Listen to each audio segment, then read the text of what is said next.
देखो question number 3 जो है बहुत इजी सा क्वेश्चन है, बहुत आसान सा क्वेश्चन है। इसमें आपको दो एंगल दे रखे हैं। इसमें बोला है इन a triangle A B C, एक त्रिभुज है आपका ए बी सी, ये एक ट्रायंगल है आपका, क्या नाम है इसका, ए बी सी। इसमें जो आपको एंगल ए दे रखा है ये 45 डिग्री दे रखा है, और जो एंगल बी है आपका वो 70 डिग्री दे रखा है। तो आपको ये पहले तो लास्ट वाला निकालो कि ये कितना हो जाएगा। तो लास्ट वाला निकालने आप सबको आता है, तीनों को प्लस कर दो, इसको इसको इसको, और 180 में से माइनस कर दो। तो 3 में से कैसे प्लस करोगे, तो देखो एक तो आपको दिया ही नहीं है, तो इन दोनों को आप प्लस करोगे, यानी कि 45 प्लस 70 प्लस में सी डाल दो, angle C is equal to 180। ठीक है, इन दोनों का अगर हम प्लस करेंगे तो 5 और 4 11 115 प्लस में सी इज इक्वल टू 180, ये इधर प्लस हो रहा है उधर जाके माइनस, तो angle C is equal to 180 minus 1 1 5। तो इसका आंसर क्या आ जाएगा आपका 5, और ये हो जाएगा आपका 6 और बस 65 डिग्री। ये क्या आ जाएगा एंगल सी। आप सबको लग रहा होगा मेरा सही था मेरा सही था, लेकिन मेरा सही किसी का सही नहीं था। क्वेश्चन में आप लोगों से साइड पूछ रखी थी, क्या पूछी थी, एंगल नहीं पूछा ना। क्वेश्चन में बोला है कि सबसे छोटी साइड बताओ। तो सबसे छोटी साइड कैसे बताई जाती है, जो सबसे छोटा एंगल होता है ना, सबसे छोटा एंगल उसके सामने वाला ये सबसे छोटी साइड होती है। आ रहा है समझ में, ये 45 है सबसे छोटा एंगल, इसके सामने BC वाली लाइन है, कौन सी लाइन है, BC। तो सबसे छोटी साइड क्या हो जाएगी आपकी, BC। आ गया समझ में, स्मॉलेस्ट साइड। हिंदी में, इंग्लिश में तो मैंने कुछ लिखा ही नहीं, BC, ओनली BC आंसर है इसका। हाँ बस ये आ गया समझ में। क्वेश्चन नंबर 6 तो बहुत इंपॉर्टेंट क्वेश्चन है, पहले भी मैंने तुमको टेस्ट से कुछ दिन पहले भी कराया था। ठीक है, क्वेश्चन नंबर 6 को देख लो एक बार, डायग्राम बना देता हूँ मैं। आसान भी है और क्या है, इम्पोर्टेंट भी है। ये इसका डायग्राम था क्वेश्चन नंबर 6। क्वेश्चन नंबर 6 में आप लोगों को इस तरीके से डायग्राम दिया था। ये जो वैल्यू आपकी है 50 डिग्री दे रखी है, ठीक है, और ये एंगल ए है, ये बी है, ये वाला आपका पी है, यहाँ पर वाई है, और ये आपको 127 डिग्री दे रखा है, और इसका नाम दे रखा है आपको सी, इसका नाम आपको दे रखा है क्यू, इसका नाम आपको दे रखा है आर, इसका नाम आपको डी दे रखा है। ठीक है, और कुछ दिया इसमें, इसको एक्स दे रखा है। तो इसमें हमें फाइंड क्या करना है, एक्स और वाई की वैल्यू। क्या फाइंड करना है हमें इसमें, फाइंड क्या करना है हमें इसमें, एक्स एंड वाई फाइंड करना है। तो देखो इस क्वेश्चन को कैसे करेंगे, क्या निकालना है हमें इसमें, एक्स और वाई निकालना है। आ रहा समझ में किशन, देख लेना भाई। हाँ लिखोगे क्या, कोई बात नहीं। देखो एक्स और वाई हमको निकालना है, क्या निकालना है, एक्स और वाई। अब देखना ये पूरा जो आपका यहाँ से यहाँ तक है कितना डिग्री है, 127। आपको मालूम है एक सीधी लाइन पर ये पूरा कितने का होता है, 180 डिग्री का। तो इसमें दो एंगल दिख रहे हैं आपको, एक ये वाला एंगल और एक ये वाला एंगल। इस एंगल का क्या नाम देंगे हम, PRQ। तो यहाँ लिखेंगे एंगल PRQ प्लस में एंगल PRD,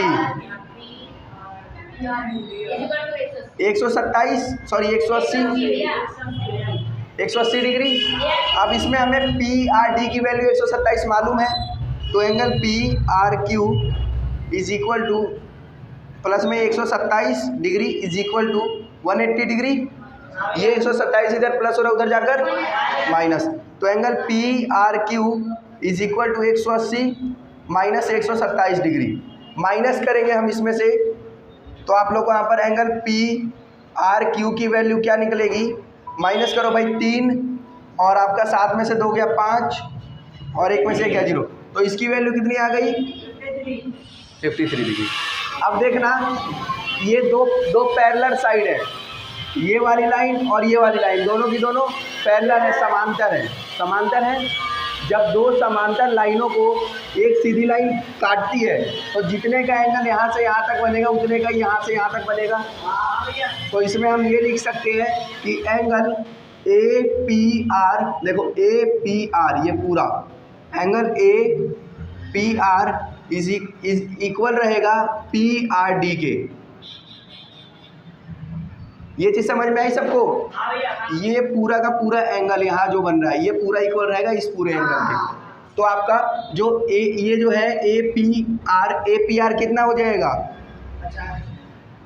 127 डिग्री, क्योंकि यहाँ से यहाँ तक पूरा 127 है, तो यहाँ से यहाँ तक भी पूरा 127 हो जाएगा। ठीक है, अब हमें मालूम है, क्या मालूम है हमें कि आप लोगों का इसमें दो एंगल बन रहा है। यहाँ से आपकी वाई की वैल्यू पता चलेगी। दो एंगल बन रहा है, एक आपका बन रहा है ए पी क्यू और एक बन रहा है आपका क्यू पी आर। दो एंगल बन रहे हैं। एक आपका एंगल क्या बन रहा है? Angle A P Q plus में एंगल बन रहा है आपका क्यू पी आर। इन दोनों को मिलाकर 127 डिग्री है आपका।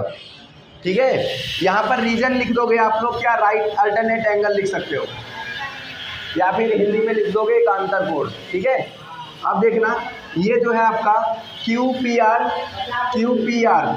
ये ए पी क्यू दे रखा है आपको 50 डिग्री, तो यहाँ पर 50 डिग्री आ जाएगा। क्यू पी आर की वैल्यू आपको दे रखी है वाई, क्या दे रखी है?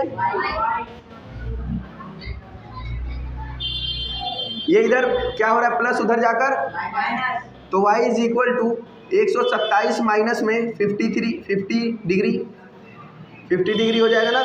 तो 127 में से माइनस करेंगे इसको, तो ये आपका जाएगा 7 और 12 में से 5 का 12 में से क्या 77 आएगा ना, वही तो y की वैल्यू कितनी आ गई? अब x का आप आसानी से निकाल सकते हो, या तो इन दोनों को प्लस करके क्या कर दोगे, दोनों तरीकों से निकाल सकते हो। ये जितना है उतना ये हो जाएगा क्योंकि दोनों लाइनें पैरेलल हैं, या फिर आप इन तीनों को प्लस करो और 180 में से घटा दो तो भी आपका निकल जाएगा। ठीक है, तो आपका क्योंकि angle A P Q equal है एंगल पी क्यू आर के। ये किसकी वजह से? एकांतर कोण। ठीक है, तो ए पी क्यू आपको 50 डिग्री दिया है, तो इधर भी आपका क्या आ जाएगा? इस क्वेश्चन में किसी को कोई डाउट? हाँ, एक्स और वाई दोनों की वैल्यू निकल गई ना, यही तो निकालनी थी हमें। हाँ, कहाँ से? यहाँ से शुरू किया था, क्या शुरू किया? लेकिन मैंने ये सारा लिखा था। कोई नंबर मिले ना तुम्हें पूरे? जिसने सारा लिखा उसको पूरे नंबर मिले। चलो ये मिटा दूं।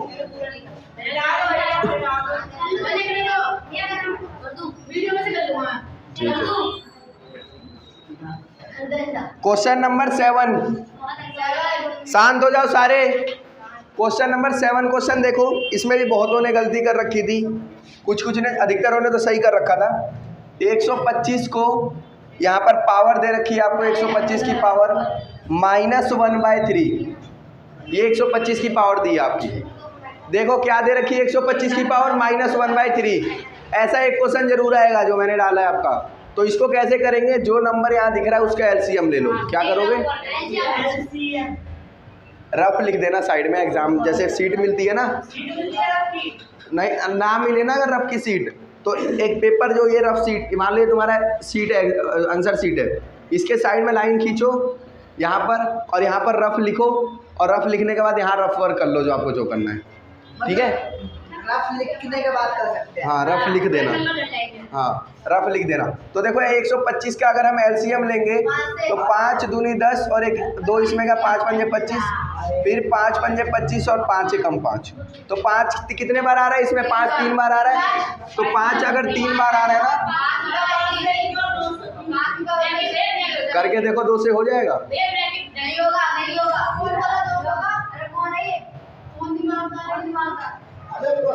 शांत हो जाओ।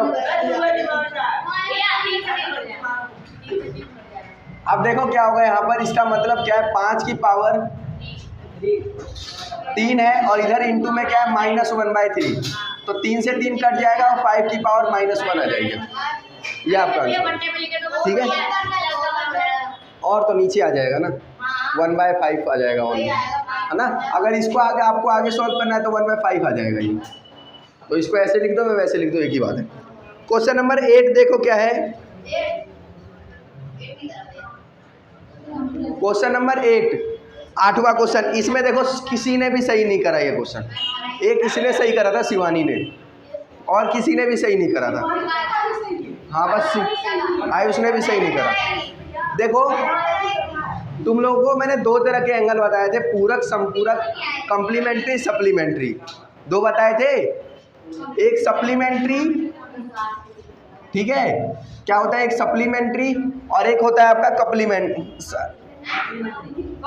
कॉम्प्लीमेंट्री। क्या होता है, कॉम्प्लीमेंट्री, ठीक है, पूरक और एक समपूरक। सप्लीमेंट्री एंगल कौन से होते हैं, जिसका कि दोनों का टोटल 180 बनता है, ठीक है, दोनों का टोटल क्या बनता है, 180। मतलब कि angle A plus angle B मिलाकर आपका 180 बन जाए, रखी गई। और सब कम्प्लीमेंट्री क्या होते हैं, जिन दोनों को मिलाकर 90 डिग्री बन जाए। पूरक कौन से होते हैं, जिन दोनों को मिलाकर आपका, और समपूरक कौन से होते हैं, जिन दोनों को मिलाकर 180। आ रहा है समझ में। तो इस क्वेश्चन में आप लोगों को सप्लीमेंट्री पूछ रखा था। सप्लीमेंट्री एंगल का रेशो दे रखा है आपको। एंगल का रेशो क्या दे रखा है, रेशो आपको दे रखा है जो 4:5 दे रखा है। क्या दे रखा है, और ये दोनों के दोनों सप्लीमेंट्री एंगल है। सप्लीमेंट्री एंगल जिन दोनों का टोटल 180 हो, तो इन दोनों का टोटल होगा 180, ठीक है। इसने करा था लेकिन बहुत लंबे तरीके से किया था। तो देखना इन दोनों के साथ हम क्या मानेंगे, लेट कर लेंगे उस नंबर को जिस नंबर से ये दोनों कटे हैं, उस नंबर को जिस नंबर से ये दोनों कटे हैं, तो हमने उस नंबर को x मान लिया। तो ये क्या हो जाएगा आपका 4x प्लस में 5x इज इक्वल टू 180। दोनों प्लस हो जाएंगे आपके, तो 9x बन जाएगा इज इक्वल टू 180। 9 इधर क्या हो रहा है, डिवाइड, मल्टीप्लाई हो रहा है उधर जाकर, तो 180/9 इज इक्वल टू 9 दूनी 18, 20 डिग्री x की वैल्यू आ गई। तो देखना ये जो है हमने इसको क्या माना था 4x और इसको क्या माना था 5x। तो 4x जो है 4 ब्रैकेट में 20 आ जाएगा और यहाँ पर 5 ब्रैकेट में 20 आ जाएगा।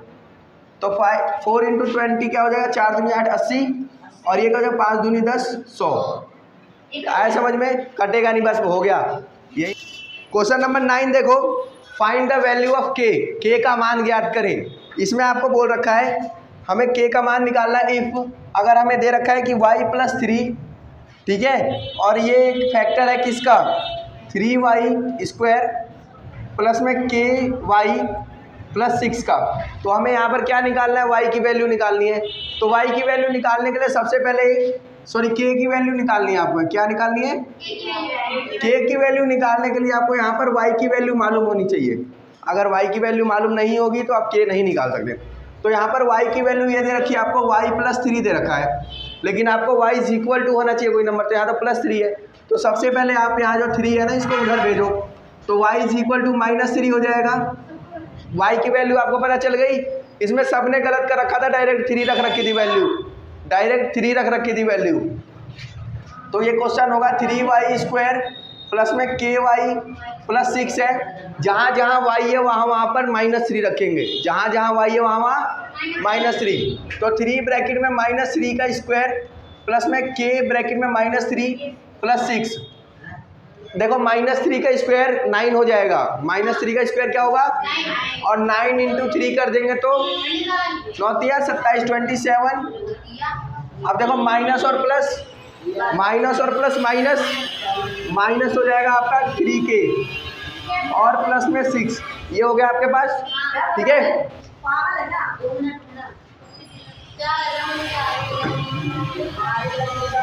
प्लस और प्लस प्लस हो जाएगा आपका 27 और 6 कितना हो जाएगा 33, -3k इज इक्वल टू 0। 33 इधर प्लस हो रहा है उधर जाकर, तो -3k is equal to -33। 3k इधर क्या हो रहा है, मल्टीप्लाई उधर जाकर, तो k is equal to -33/-3, minus से माइनस कैंसिल, 3 से 3, ये आ गया आपका k की वैल्यू ये बहुत इंपॉर्टेंट क्वेश्चन है कहाँ से आ गए? भाई। प्लस करोगे इन दोनों को,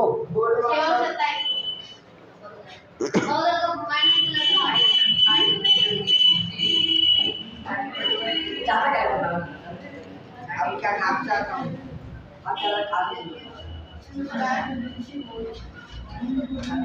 क्वेश्चन नंबर 10, 10th क्वेश्चन, 10वां क्वेश्चन देखो। 10वें क्वेश्चन का डायग्राम देखो पहले क्या दे रखा था हमें।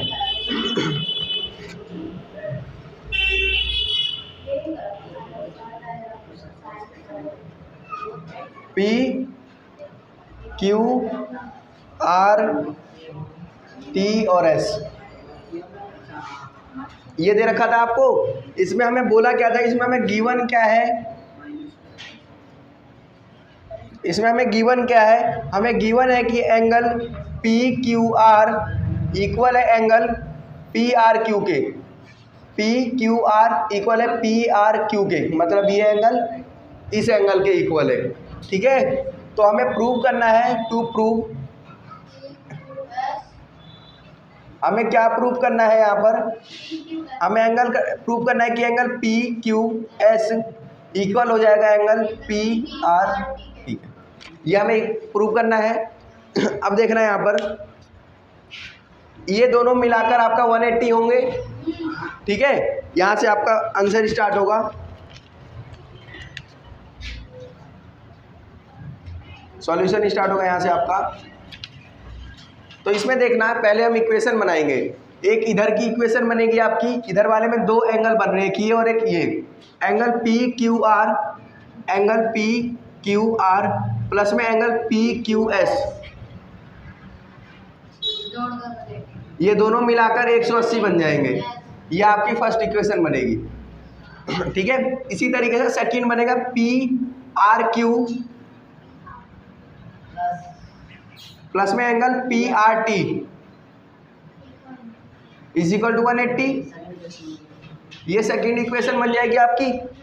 ठीक है, उसके बाद आप देखोगे कि जब हमारा यहाँ पर क्वेश्चन में पहले ही दे रखा है कि angle P R Q P R Q के इक्वल है, P Q R P R Q के, ये वाला इसके इक्वल है, ये इसके इक्वल है। तो ये कैसे निकलेगा, इसको 180 में से माइनस कर देंगे तो ये निकल जाएगा। ये वाला कैसे निकलेगा, इसको भी 180 में से माइनस कर देंगे तो ये निकल जाएगा। तो जब ये दोनों हमारे इक्वल हैं तो ये दोनों भी इक्वल हो जाएंगे। क्यों, क्योंकि अगर ये मान लो ये आपका 20 होता और ये भी 20 होता, तो इसको 180 में से माइनस करते तो 160 आती।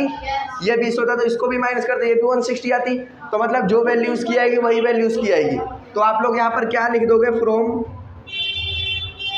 First and second it's prove that angle P Q S equal angle P R T. ये हो गया आपका, ये क्वेश्चन खत्म। बस 2-3 लाइन का क्वेश्चन था। अब एक बार चिल्ला चिल्ला के समझा रहा हूँ, ध्यान से सुनना। मुझे पता है। हाँ, चिल्ला चिल्ला के बैठ जाओ। सुनो इधर देखो, आगे भी काम आएगा। क्या, क्यों, बैठ जाओ ना, बैठा नहीं जा रहा। ठीक है, अब इधर सुनो ध्यान से, आगे भी काम आएगा जितने भी क्वेश्चन करोगे। कभी भी किसी भी माइनस वाले नंबर का पावर -2 है, अब कोई बीच में नहीं बोलेगा, किसी भी माइनस वाले अंक का पावर, यानी कि क्या बोलते हैं उसको हिंदी में, क्या बोलते हैं, हाँ, घात, किसी भी नहीं, हाँ वो पावर अलग है। किसी भी माइनस वाले अंक का, किसी भी माइनस वाले नंबर का आपका जो घात है, अगर ये देखो नंबर तो सबको मालूम होंगे, सम यानी कि ऑड, सॉरी इवन, और एक होता है आपका विषम यानी कि ऑड। सम नंबर कौन से होते हैं, 2, 4, 6। इवन नंबर कौन से होते हैं, ऑड नंबर, ये सारे नंबर। तो जो पावर है आपकी, कभी भी पावर जो होगी अगर आपकी सम नंबर होंगे, इवन नंबर्स, तो आपका जो आंसर आएगा वो हमेशा पॉजिटिव में आएगा। ये माइनस हट जाएगा, ये माइनस हट जाएगा। यहाँ पर मान लो स्क्वायर में अगर ये 4 है तो ये 2 हो जाएगा। आ रहा है समझ में? आया, याद रखना। और अगर इसकी जगह पे पावर इवन होती, 16 चौक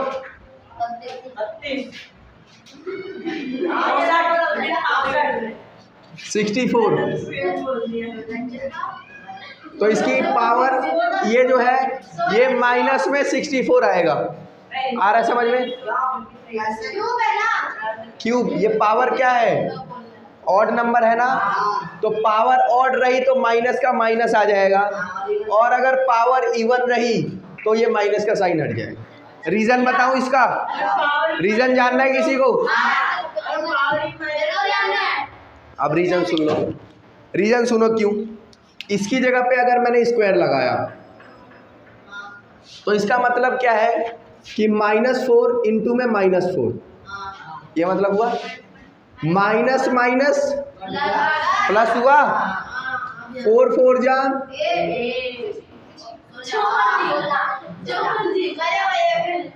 तुम्हारे सारे मजे दूर कर दूंगा मैं। 4 4 जा 16, पावर माइनस में हो तो उसे मत करो, सॉल्व कर दो, लेकिन वो नीचे आ जाता है। शांत हो जाओ। देखो ये चीज़ देख लो इधर, ये चीज़ समझ में आई सबको? अब देखो, अब एक इवन का देख लेते हैं। मानो यहाँ -4 होता है, इसकी पावर 3 होती, तो इसका मतलब क्या है कि -4 इंटू -4 इंटू -4, ये मतलब है 4 चौक 16 और 16 चौके 64 आ गया। ठीक है, माइनस माइनस और प्लस माइनस, तो इसीलिए माइनस आ गया इसके साथ। बस आवाज नहीं। देखो भाई 11वां क्वेश्चन देखो,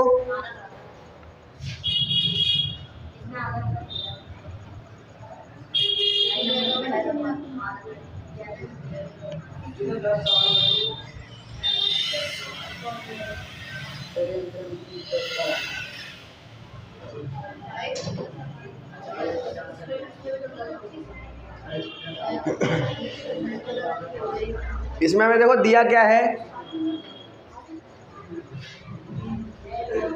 इसमें हमें देखो दिया क्या है, ये देख लो क्या दिया है हमें कि जो आपका BC है वो इक्वल है या पैरेलल है? इक्वल है ना। हाँ अच्छा सॉरी, साइन तो लगा ही है इक्वल का, तो BC AD के इक्वल है। ठीक है, ये इक्वल है। एक लाइन सेगमेंट AB के बराबर लंबवत है, एक लाइन सेगमेंट है, लाइन सेगमेंट AB के लंबवत बराबर है। यह दर्शाता है कि CD, यह क्या दर्शाता है? अच्छा ये इंग्लिश, हिंदी इंग्लिश में थोड़ा मिस प्रिंटिंग है, दिखा ना। नहीं इसमें ठीक है। Line segment AB show that, तो हमें क्या शो करना है?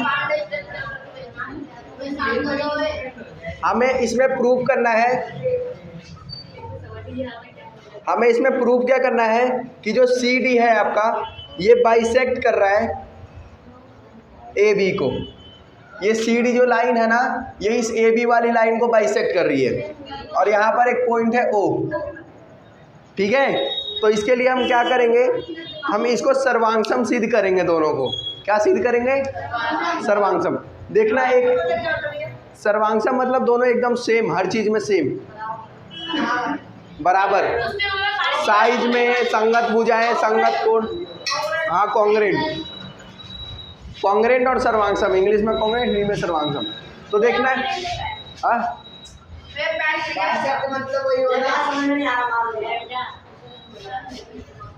इसमें देखना आप लोग क्या दे रखा है आपसे, इसमें देखना आपको गिवन क्या है लिख दिया, प्रूफ क्या करना है ये भी हमने लिख दिया। अब देखना यहाँ से हम स्टार्ट करेंगे। तो इसमें हमें दिया है, हम ट्रायंगल, दो ट्रायंगल की बात कर रहे हैं। In triangle CO and triangle ADO।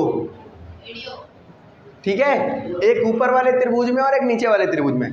तो इधर हम बात करते हैं BCO की। BCO में और इसमें क्या इक्वल है भाई, BC वाली लाइन दोनों में इक्वल है। BC इक्वल है BC के, सॉरी BC के नहीं, DA के। ये हमें गिवन भी है, गिवन है। आगे एक चीज और, 90 डिग्री के दो एंगल दे रखे हैं हमारे यहाँ। एंगल आपका CBO इक्वल है एंगल DAO के। DAO के इक्वल है, ये भी गिवन है हमें। ठीक है, या इक्वल है या 90 डिग्री लिख सकते हो, दोनों के दोनों आपके 90 डिग्री हैं। ठीक है, इस तरीके से। अगली चीज आपको क्या दे रखी है, एक एंगल आप ये भी इक्वल बोल सकते हो, बोल सकते हो इक्वल, या फिर आप एक साइड भी बोल सकते हो, लेकिन साइड अभी एंगल बोल लेते हैं, हमें एंगल दिख रहा है। तो ये एंगल इसके इक्वल है ना भाई। शीर्षाभिमुख कोण जानते हो, जब दो लाइनें एक दूसरे को आपस में प्रतिच्छेद करती हैं तो उनके आमने सामने की जो वो क्या होती हैं, कोण होते हैं, वो इक्वल होते हैं। तो इसमें आपका एंगल DOA इक्वल हो जाएगा BOC के। ठीक है, ये भी आपको क्या है, ये कौन से उससे बन रहा है, शीर्षाभिमुख कोण को क्या बोलते हैं भाई? नहीं, एकांतर कोण नहीं। शीर्षाभिमुख कोण को क्या बोलते थे इंग्लिश में? हाँ, वर्टिकली अपोजिट एंगल,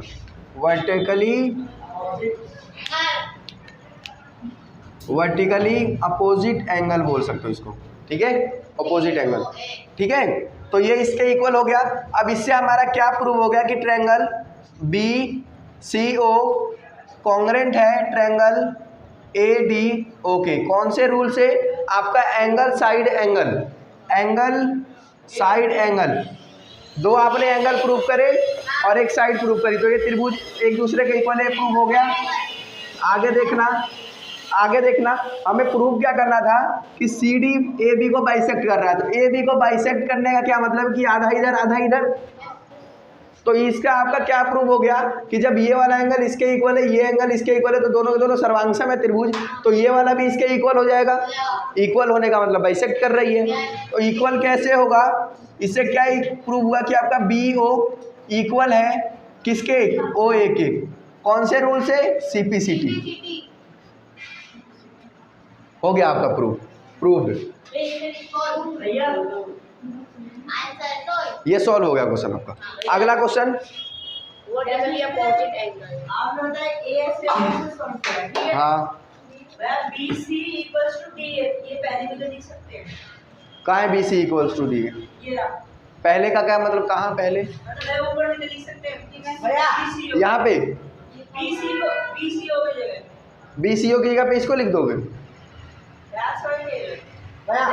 रुक जाओ यार, इसको ऊपर कर दे, वो पूरा नीचे कर दे ऐसे। ये नीचे कर दूँ, ये ऊपर कर दूँ? हाँ। क्यों भाई? ऐसे नहीं हो सकता। अरे भाई, इस लाइन का मतलब क्या जो मैंने ऊपर लिखा, इसका मतलब ये है कि मैं अब जा रहा हूँ आगे दिखाने इन दोनों में क्या इक्वल है। ये मतलब है ना इसका, कि मैं इन दोनों त्रिभुज में क्या इक्वल है उनको दिखाने जा रहा हूँ। तो दिखाने जा रहे हो तो तभी अब नीचे अब लिखोगे ना क्या इक्वल है, ऊपर नीचे क्यों करोगे उनको? आप अपना एड्रेस बताओगे तो पहले बताओगे ना कि भाई मैं एड्रेस बता रहा हूँ, उसके बाद एड्रेस बताओगे। तो उसी तरह से मैंने पहले बताया कि मैं इन दोनों त्रिभुज में अब एक जो इक्वल है, समरूप है, जो चीज़ें इसमें सेम है वो दिखाने जा रहा हूँ। तो मैंने लिखा है यहाँ पे, ये ऊपर नीचे तो लिखने का कोई मतलब ही नहीं बनता। देखो एक क्वेश्चन और, क्वेश्चन नंबर 12, बहुत ही अच्छा क्वेश्चन है, सिंपल क्या, ये भी कराया था मैंने। क्वेश्चन नंबर 12, रुक जाओ बाद में नोट करना, पहले ही देख लो। क्वेश्चन नंबर 12, बहुत फंसे थे इसमें, तुम सब में से सबने गलती करी थी, बस किसी एक ने सही किया था। बहुत बच्चे इसमें फंस गए थे, और जबकि मैंने ये तुम्हें कुछ दिन पहले कराया भी था, नालायक कहीं के सारे। देखो भाई 2.235 है आपके पास, इसके ऊपर बार लगा है इसके ऊपर। मैंने तुम्हें पहले ही बता रखा है, जितने नंबर के ऊपर बार लगे उतने 0 से मल्टीप्लाई करो। आ रहा है समझ में? कितनों ने 1000 से कर रखा है, कितनों ने 10,000 से कर रखा है, मूर्ख आदमी। देखो, तो सबसे पहले तो हम क्या करते हैं, लेट करते हैं, लेट मानते हैं, माना x इज इक्वल टू 2.235 का बार, 35 का बार। अगला स्टेप क्या है हमारा, मल्टीप्लाई हम करेंगे, मल्टीप्लाई बोथ साइड बाय 100, दोनों साइड 100 से मल्टीप्लाई करेंगे, इस साइड भी 100 से और इस साइड भी। अब 100 से क्यों करेंगे, क्योंकि 2 नंबर के ऊपर बार लगा है, 2 नंबर के ऊपर बार लगा है तो 100 से, 3 नंबर इन तीनों पे लगा हुआ तो 1000 से। तो देखो 2 नंबर के ऊपर बार लगा है तो x को भी 100 से मल्टीप्लाई कर देंगे, इज इक्वल टू 2.23 के बार को हम 100 से मल्टीप्लाई करा देंगे। करा दिया मल्टीप्लाई, 100 को x से मल्टीप्लाई करेंगे तो ये 100x बन जाएगा। इस साइड देखना 100 से मल्टीप्लाई करें, 0.2 नंबर आगे खिसक पीछे खिसक जाएगा, तो ये क्या हो जाएगा आपका 223.35। वे 5 आएगा उधर पे। सॉरी उसके बाद 3 आएगा। क्या आएगा 535, इस तरीके से, ठीक है, इसके ऊपर बार लग जाएगा। यहाँ तक ठीक है। ये बन गया आपका सेकंड इक्वेशन, ये बनी थी आपकी फर्स्ट इक्वेशन, ये बन गई आपकी सेकंड, ये बन गया आपकी फर्स्ट। अब हम यहाँ पर लिखेंगे फ्रॉम या by subtracting first from second. तो पहले सेकंड लिखेंगे, सेकंड है हमारा 100x इज इक्वल टू 2.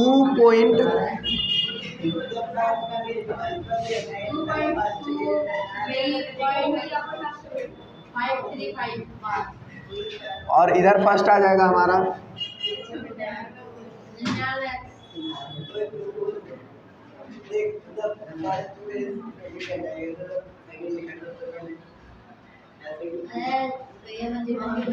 इस टाइप से है, ठीक है। बार से बार आपका कैंसिल हो गया, यहाँ पर 100x में से 1x माइनस हुआ तो 99x। इस साइड हम लोग देखेंगे तो 5 में से 2 गया 3, पॉइंट का पॉइंट, 2 में से आपका 1 और 2 और 1, ठीक है। ठीक है, अब ये 99 आपका इधर x से मल्टीप्लाई हो रहा है, उधर जाकर डिवाइड, तो x is equal to 2, point हटाओगे तो 0 लग जाएगा, ये हो गया।